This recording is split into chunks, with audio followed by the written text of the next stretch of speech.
What's up, ladies and gentlemen? It is Quinton here with Sewing and Vacuum Warehouse, and today we're going to go on a deep dive through Juki's TL series of machines. Now, I do only have the 2010 in front of me, which is the middle of the road currently in the TL series. We have our entry level at the TL 2000, our middle of the line at the 2010, and our top of the line TL 15. Now, so today we're going to separate those three machines, note the differences and the similarities of them, and hopefully it will determine which one might be right for you. Because these machines are designed around quilting, well, they all have a couple things that quilters love. Starting with a large extension table that comes on all three series, and moving into this comfortable 9-inch throat space. Now, the 9-inch throat space isn't really just what separates this machine. It is actually the height of it that really makes it different from all other machines, whether it be Genomes or Brothers, straight stitch only. The height of the Juki makes doing free motion a little bit more simple. Hopping up to the thread mass that is also the same on all the machines, it is a 2-spool thread mass, and this means you can do one of two things. I can either use one as a bobbin winding route if I have two of the same color, or if I'm looking for a thicker look and I don't have upholstery thread, I can actually run 2 threads through the machine at one time, and it is going to cause us no problems. Moving on to our pre-tension tension. This is something that does vary on the machines. This starts at the 2010 and the TL15. The entry-level TL 2000 does not have pre-tension tension.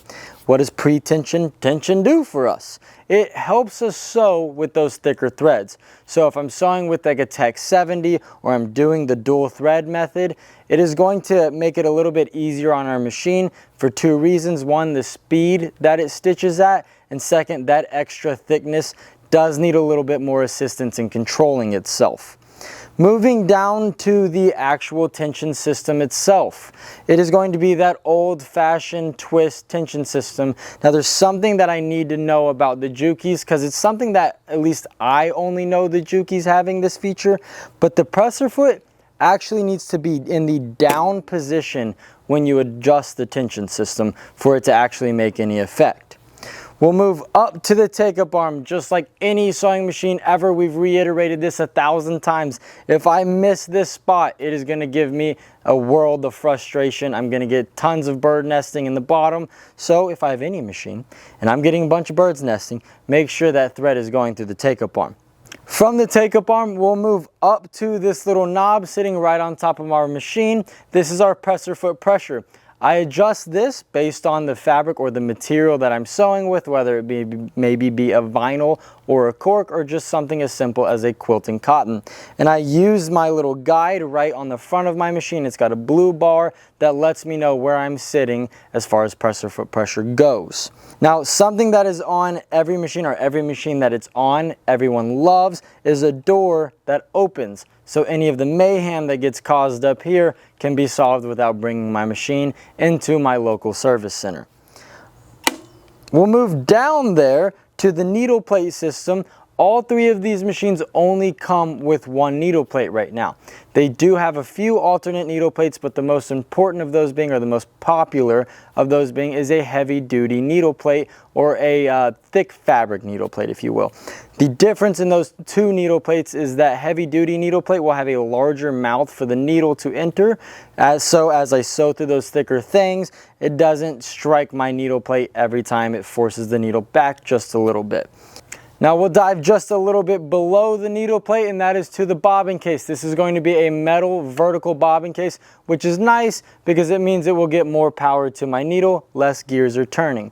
And because we're using that little more old-fashioned, if you will, metal vertical bobbin case, it gives me the ability to adjust the tension both top and bottom, unlike some of my top-loading machines. So we'll slide over to the other side of our machine where we can adjust a few parts of our stitches, make our cuts and things like that. So similarities between all 3 machines. They all have this super awesome stitch length adjustment, and the fact that it adjusts isn't why it's awesome, but it does make the most satisfying noise in the world. So when I adjust my stitch length, I can always put a little smile on my face every time. We'll move down to the cutter. Again, on all three of these machines, if I'm not using the cutter function on the foot pedal, or maybe I have the TL15 and I have the plastic insert where I don't have to step backwards on accident and cut my thread, I do have this cutter button. It is important to note if you are a garment or maybe you make bags, the thicker threads sometimes do take twice to cut. It is not hurting the machine, and when you do cut with the machine, you need to know it sounds a little bit like a machine gun, all right? It's a loud cutter. It's a heavy-duty metal machine. You're not hurting the machine. Don't worry about that. We'll move from there, our needle up, needle down. This is on all three machines again. I preset it. Wherever it starts is wherever it will finish when I'm sewing. So if I start with my needle down, it will finish with my needle down. So if I'm doing a lot of pivoting, I can just kind of make a mental note to start with the needle down. Now what separates the three machines on the front of this is going to be our speed control here. This does not come on the entry-level TL2000. I do emphasize this because it is extremely important on these machines. These are high-speed sewing machines. So they sew at 1,500 stitches a minute, and I don't know if you've ever tried that, but it'll swallow your finger before you blink. So the speed control is vital, and it is when you have like a TL2000 style machine that does not have a speed control, you are left to drive it kind of like a car. Use the pedal as a gas pedal, if you will. Problem with that is on a gas pedal you get about 4 to 6 inches of room to determine what speed you want to go. On a sewing machine foot pedal you get about 1 inch. So the difference between 200 stitches a minute and 1,200 stitches a minute is about 1 centimeter. And so I do want to make a note of that. Something that you might really want to think about when you decide you want one of these machines and your decision making on which one you do want. Now again, back to something that they all have, this little feed dog drop somewhere down here. There's a clicky button, that thing right there.